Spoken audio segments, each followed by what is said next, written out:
Cement दख'रानि सिङाव थानाय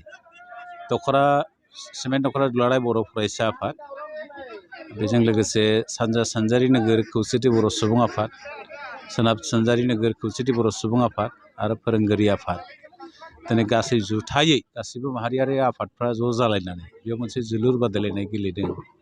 बेयाव आंखौ आलासि महरै हांख्रायहरनायखाय आं बिथां बानजायगिरिमोननिसिम गिबियावनो नोंथांमोननि जिथु निउस चेनेलनि जुरै आं बिथांमोनखौ साबायखर बावबाय। जिहेथु आवसिया एबा आमथिसुवा होनना बुङो बर'नि, बियो जागायो जोंना आसार दाननि 7 अक्ट'निफ्राय। बेयाव जोंहा गोदो गोदायनिफ्राय मोनसे फोथायनाय दं, आमथिसुवायाव थारमाने गासै माबायानो जोंना बुहुमानो थारमाने हाया थारमाने सुवा जायो। सुवा जानायखाय जों बे 7 दिन बा 5 दिना थारमाने जों हाल खदाल जेबो जावा, हाखौ जेबो घायल खालामा। दा बे समाव फ्रि जायो। बे फ्रि जानाय समाव बेयाव थानाय गासैबो माहारियारि आफादफ्रा ज' जालायनानै जिथु फुटबल गेलेनायनि मोनसे बादायलायनाय लादों, बे खोब मोजां हाबाफारि होननानै आं फोरमायो। खारन गेलेनायजों मा जायो, गेलेनायनि दारै जिखुनु खेल गेलेलायनायनि दारै दा गावबा गावनि गेजेराव जिथु फोथायलायनाय बे गोख्रों जायो आरो गावजों गाव जिथु सहाय होलायनाय बे मोनसे गोख्रों जायो आरो जिथु सोमोन्दो बिदा फंबायनि सोमोन्दो बा गुबुन गुबुन आफादफोरनि सोमोन्दो बे मोनसे गोख्रों जायो थारमाने। बेनिखायनो दिनै बुहुमनाङैनो दिनै जिहेथु फुटबला बयनिफ्राय साबसिन मोजांसिन मोनजाग्रा खेल, दा बेखौ बेयावनो गेलेदों नङा होमबा। आरो साबसिन गेलेग्राखायनो 1904 मायथाइयाव बेखौ फ्रान्सनि पेरिसाव बेखौ सामलायनो थाखाय फिफा जिथु फेडारेसन अफ इन्टारनेशनेल फुटबल एस'सिएशन दानाय जादों थारमाने। आरो बे दानानै दिनै फुटबलखौ गासै बुहुमाव जेसेबांनाखि फुटबल गेम जायो बेखौ सामलायदों थारमाने। आरो आं बुंनांगोन जोंनि गेजेराव जिहेथु गोबां फुटबल गेलेग्राफोर दङ आरो फुटबल गेलेनायनि मोजां मोजां प्लेयार दिहुननाय जोंनि गेजेराव बर'फोरनि गेजेराव खाबु दं। जुदि सोरखारा मोनसे मोजां परिबेस होयोबा, गेलेग्राफोरखौ जुदि मोजाङै जुदि सुबिदाफोर होयोबा, जोंनि गेलेग्राफ्राबो मोनसे समाव नेसनेल लेभेल, इन्टारनेसनेल लेभेल, हयथ' वर्ल्ड कापफ्राव गेलेहैनो मोनसे खाबु मोनगोन होननानै आं मोनसे फोथायनाय दं। आथिखाल नोजोराव आरो जेनेबा जोंनि जायगाफ्रावथ' दाबो आमथिसुवायाव सम मथै मानिफ्राय नांगोन आरो माला जोबगोन बे साननैसोआव हाल खदाल मावा आरो सुवानि जोबनायाव ज' जाजाय फुजा खालामनाय, फिथाइ सामथाइ जालायनायखौ दाबो सोलिगासिनो दं। आरो बबेबा जुदि खम जादोंबा बे जोंनि जिथु गोदो गोदायनिफ्राय सोलिबोनाय मोनसे फोरबो नालाय बेयो, बे परम्पराखौ लाखिनो थाखाय आङो गासै रायजो राजाफोरखौ खावलायो।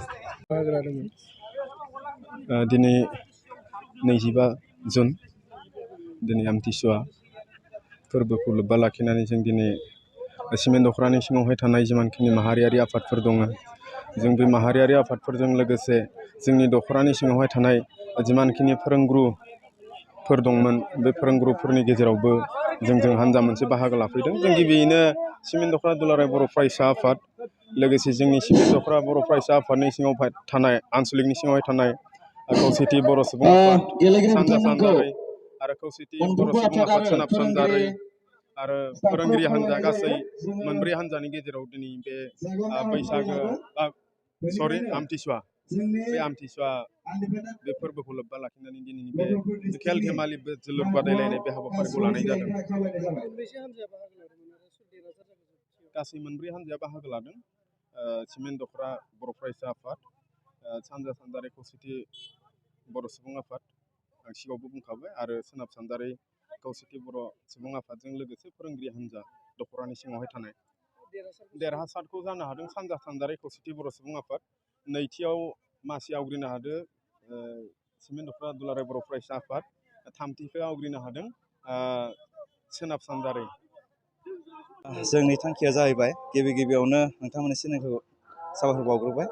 आरो जोंनि बे आमथिसुवा फोरबोआव मोनसे जोलुर बादायलायनायनि मेन गुबै थांखियानो जाहैबाय जों जे मोनफ्रोमबो आफादजों खौसेथि जानानै जोंनि उन्दै एबा इयुनाव जाखिनि गेलेगिरि दङ बिथांमोना मोनसे उत्सा जायो आरो जोंनि आफादफोरनि काउन्सिलफोरा मोजाङै थालायो आरो जोङो रायजो राजाजों लोगोसे खामानिखौ मावलांनो हायो।